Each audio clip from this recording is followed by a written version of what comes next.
Buenas tardes, mi nombre es Erlis Contreras, soy estudiante de la carrera del Derecho de la sección ESP04.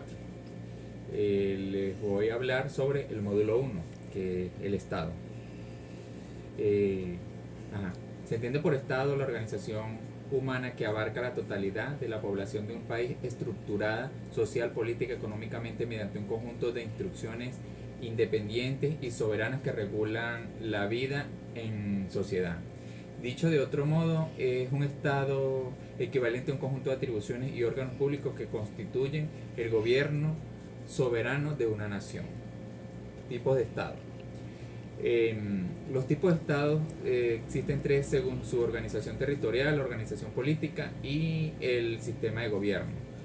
El territorial lo podemos distinguir entre estados unitarios, estados regionalizados, estados federales, estados dependientes y confederados o uniones.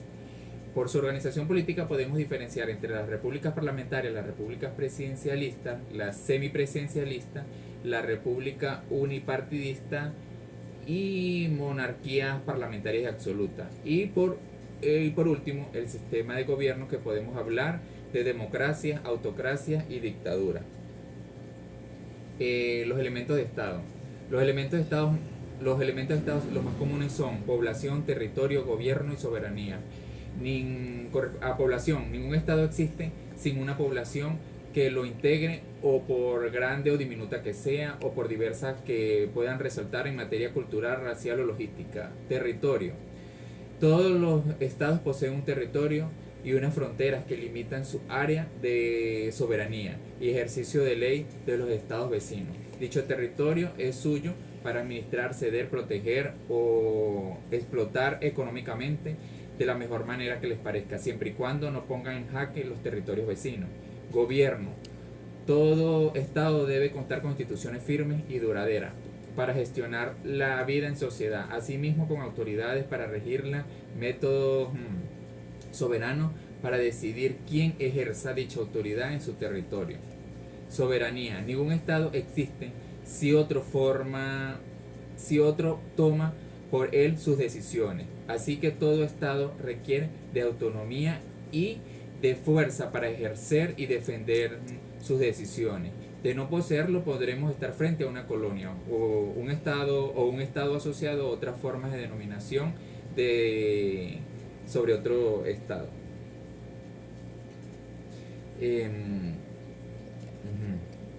El Estado social de derecho. Se llama Estado social aquel que obliga a sí mismo por medio de la ley a proteger y a promover la justicia social y el bienestar de todos los ciudadanos. La personalidad jurídica de Estado es la capacidad de respuesta que tiene un Estado por los deberes que tiene ante su población y la comunidad internacional a la cual pertenece. De igual manera, el derecho al que posee para establecer todas aquellas estrategias legales necesarias a través de los cuales poder defender su independencia o soberanía. Teorías de Estado. La teoría de Estado estudia el origen, la evolución, la estructura, la justificación, el funcionamiento y la finalidad de Estado. La doctrina. La doctrina es el derecho que forman todos los principios o enseñanzas o instrucciones que se consideran válidas y aplicables en materia jurídica. En esencia es la ciencia del derecho. Tipos de doctrina. Existen muchas clases de doctrina en distintas áreas, pero en base a este tipo de conocimientos que integren se pueden dividir en las siguientes: en las doctrinas religiosas, jurídicas, militares y comunes.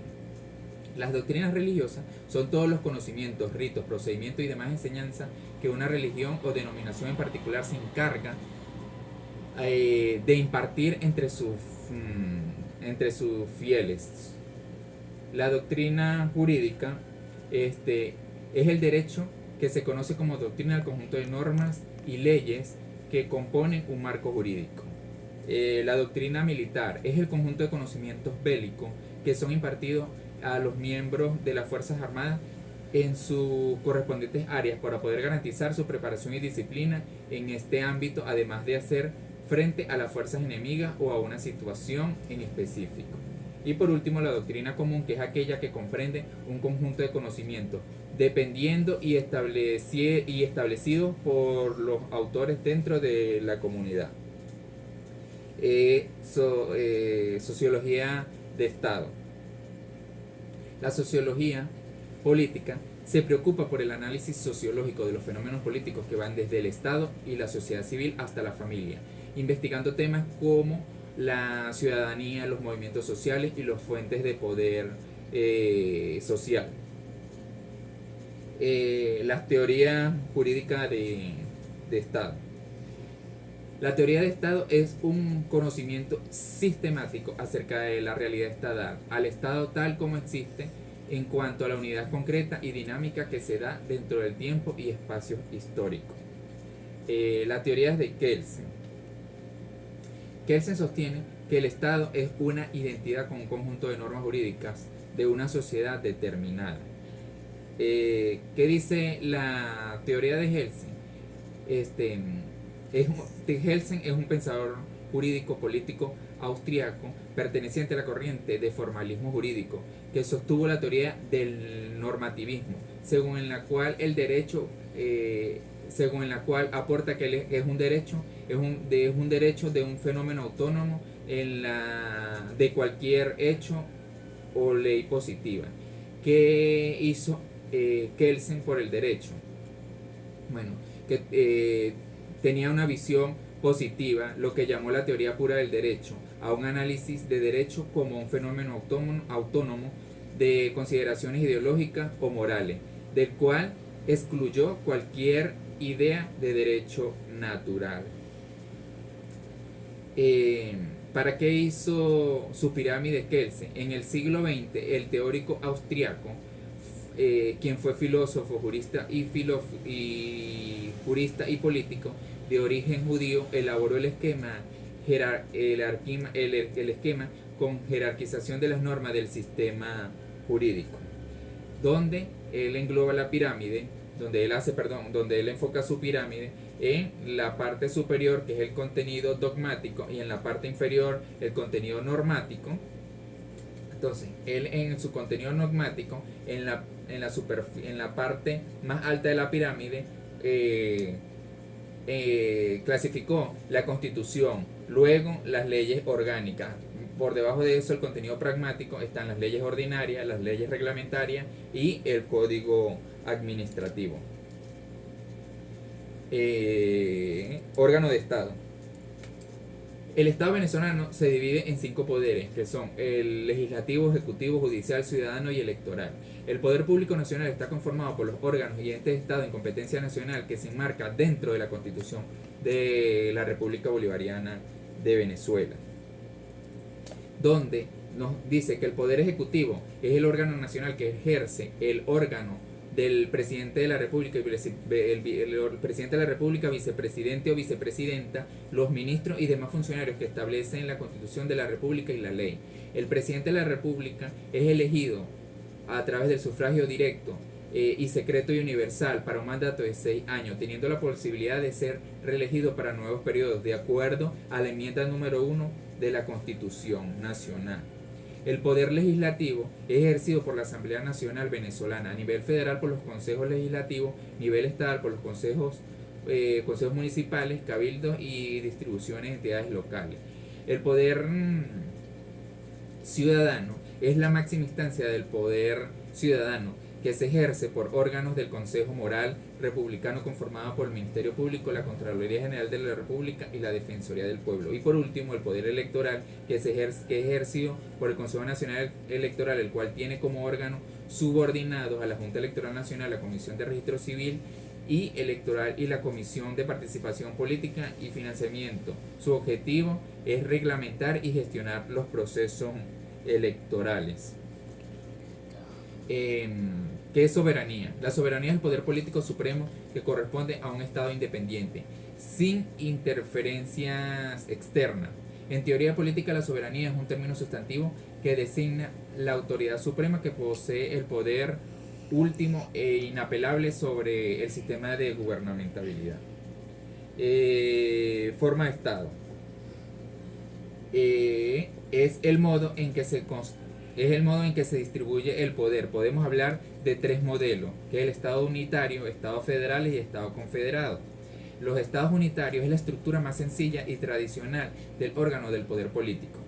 Los estados federales la constituye el Estado federal, que reconoce expresamente una estructura que distribuye las competencias entre la federación y los estados que integran y sus relaciones entre sí, como organismos que resuelvan conflictos. Y por último, los estados confederados o confederales. La Constitución une estos estados como un tratado internacional. Cada estado puede romper con la federación unilateralmente o inaplicar las normas que no le convengan. El derecho constitucional. El derecho constitucional es la rama del derecho público, cuyo principal objeto del estudio son las leyes fundamentales de un estado y singularmente de su constitución. Además, esta tiene la posibilidad de verse desde el punto de vista tanto formal como el punto de vista material. La Declaración de los Derechos del Hombre y del Ciudadano. Esta es aprobada por la Asamblea Nacional Constituyente el 26 de agosto de 1789. Es uno de los muchos documentos fundamentales de la Revolución Francesa del año 1789 al 1799. En cuanto define los derechos personales y de las comunidades, además de los universales, influida por las doctrinas de los derechos naturales y de los derechos del hombre, que se entienden como universales. Que es el orden jurídico. El orden jurídico, por su parte, es concebido como una consecuencia de sistemas jurídicos enlazados por algún criterio de legalidad o validez, y conserva su identidad a través de los cambios producidos por las sanciones y derogaciones de las normas. El derecho constitucional en relación con otras ciencias. El derecho constitucional se ve influenciado por fenómenos políticos, sociales y económicos. En lo político tenemos la política, que es un conjunto de reglas que deben seguir los gobernantes en sus relaciones con el poder, y se relaciona porque el derecho constitucional tiene como objetivo el ordenamiento político del Estado. En lo sociológico, ya que ella estudia la sociedad y se caracteriza en el elemento humano y en el derecho constitucional. Es la disciplina jurídica que regula las relaciones de los ciudadanos con las instituciones de Estado. En lo económico, porque se trata de la producción, la repartición y el consumo de la riqueza. Y esto le da importancia con la aparición y la evolución de los ordenamientos jurídicos de la sociedad. Todos estos ordenamientos jurídicos deben estar sujetos al derecho constitucional. Y por último, el histórico, que es necesario porque este hace parte de los procesos políticos a través de la historia. Nos hace comprender las inquietudes de la sociedad y que con el tiempo permiten aplicar una metodología determinada con el fin de adecuar normas según el proceso individual colectivo de la sociedad. Jerarquía de las normas. Según la pirámide de Kelsen, tenemos desde el pico o lo más alto de la pirámide, que es el rango constitucional o lo supremo legal, que enfoca la Constitución de la República Bolivariana de Venezuela y los convenios internacionales. En el rango del medio de la pirámide es el rango legislativo o legal, que enfoca las leyes orgánicas, ordinarias, decretos y resoluciones. Y por último, la base de la pirámide, que es el rango sublegal, son los decretos ordinarios, reglamentos y normas, instrucciones, providencias y autorizaciones.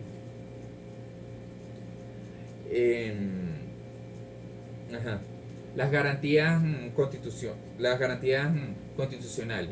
El Estado garantizará una justicia gratuita, accesible, imparcial, transparente, autónoma, independiente, responsable, sin dilaciones indebidas, sin formalismo o reposiciones inútiles. Esto lo dice claramente el artículo 19 de la Constitución, que dice, que voy a citar, que dice: el Estado garantizará a toda persona conforme al principio de progresividad y sin discriminación alguna el goce del ejercicio irrenunciable e indispensable e interdependiente de los derechos humanos. El poder constituyente. El poder constituyente ha sido definido como una voluntad política creadora del orden que requiere naturaleza originaria, eficacia y de carácter creadora, como la voluntad originaria, soberana y suprema y directa que tiene el pueblo para constituir un Estado, dándole personalidad al mismo y darse desde la organización jurídica y política que más le convenga. De acuerdo al artículo 347 de la Constitución de la República Bolivariana de Venezuela, que dice textualmente, o que cito, el pueblo de Venezuela es el depositario del poder constituyente originario. En ejercicio de dicho poder puede convocar una Asamblea Nacional Constituyente con el objeto de transformar el Estado, crear un nuevo ordenamiento jurídico y redactar una nueva constitución. De ahí degloba el poder constituyente originario y derivado.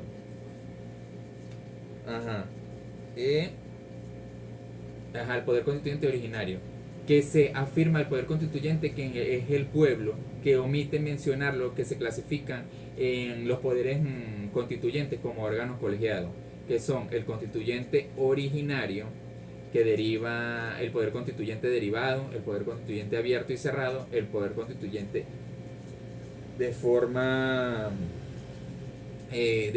inmaterial y el último por su nivel de ejercicio. Entonces, el poder de constituyente originario es aquel que aparece primamente y le da origen al ordenamiento político. Es aquel que crea la primera constitución de Estado y en este sentido con frecuencia actúa como poder constituyente originario a una asamblea constituyente que al aprobar la primera constitución de un país está poniendo en manifiesto jurídicamente su nacimiento. El poder constituyente derivado se entiende que es aquel establecido en la propia constitución y el que debe intervenir cuando se trata de la forma de la constitución. Es generalmente ejercido por una asamblea, el Congreso o el Parlamento. Este poder es coexistente entre poderes clásicos del régimen de constitución regida, cuya función es la elaboración de las normas constituyentes, las cuales se aprueban habitualmente a través de un procedimiento de las diferentes leyes. El poder constituyente abierto y cerrado. El poder constituyente cerrado es cuando se abre y se cierra en sí mismo en un mismo acto constituyente, que es el caso de las reformas o enmiendas de la Constitución. El poder constituyente formal y material. En lo formal es cuando se ejerce según los procedimientos que prevé la Constitución o la ley fundamental por el ejercicio. Y el material es cuando el ejercicio provenga de los poderes constituidos con el objeto de emitir disposiciones reglamentarias de carácter constitucional. Y por último, por su nivel de ejercicio, son los distintos niveles de Estado los que pueden ejercer y clasificarse de acuerdo al poder constituyente. En primer grado, que es ejercido por la nación en conjunto, y en segundo grado es ejercido por las provincias o las entidades o la subnacional, y por último y el tercer grado es cuando el ejercicio corresponde a los municipios. ¿Quién convoca el poder constituyente? Una asamblea constituyente es un organismo de representantes colegiados elegidos por los ciudadanos, que tienen como función redactar nueva constitución y definir su organización política, dotados por ello de plenos poderes o poderes constituyentes, a los que debe someterse toda institución pública. Y por último, por quién es el poder constituido. En Venezuela es el pueblo en Venezuela es el depositario del poder constituyente originario. En ejercicio de dicho poder puede convocar una Asamblea Nacional Constituyente con el objetivo de transformar el Estado, crear un nuevo ordenamiento jurídico y redactar una nueva constitución. Gracias, ha sido mi exposición.